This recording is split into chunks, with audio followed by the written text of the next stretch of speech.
Cresce l'attesa per il derby di stasera tra l'Inter e il Milan, che si giocherà allo Stadio Meazza, due squadre che tornano ad affrontarsi dopo una settimana dal derby che ha visto all'andata la vittoria dell'Inter sul Milan per 2-0 con reti di Dzeko e Mkhitaryan.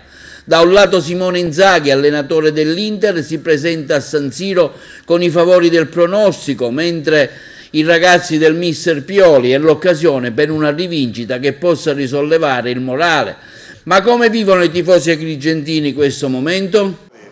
Sentiamo un milanista, come si sta vivendo questo momento di gran finale, un momento sicuramente importante per l'Italia dopo tantissimi anni, due squadre della stessa città in lotta tra loro?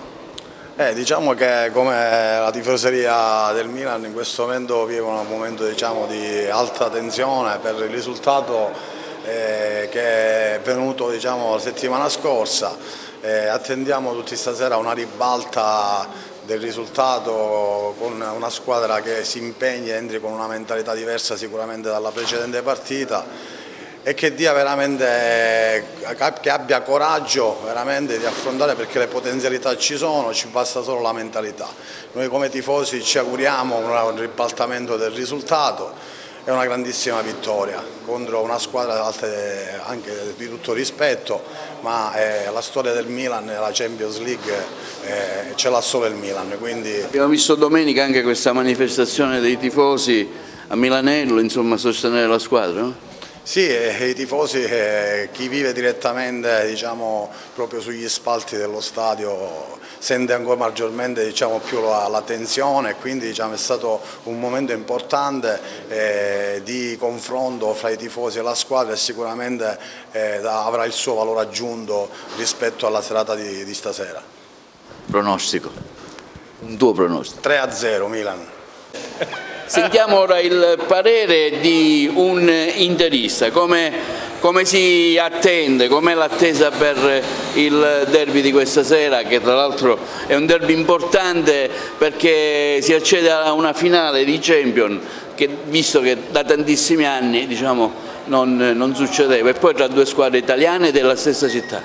E intanto è una cosa positiva che una squadra italiana andrà in finale. Poi sono interista, penso che l'Inter confermerà, però anche se è difficile, il Milan è sempre Milan, c'è Leao, ma io penso che l'Inter porterà a casa la finale, perché in questo momento mi pare una squadra più compatta, più concentrata. L'abbiamo visto in campionato, poi il calcio dà sempre sorprese e il Milan è una grande squadra. E poi c'è il Pazza Inter, questo slogan che usano per l'Inter, che magari certe volte sembra e poi succede qualcosa. È vero, è innegabile, ma è bello anche così, perché le cose scontate non sono mai buone, è bello anche così.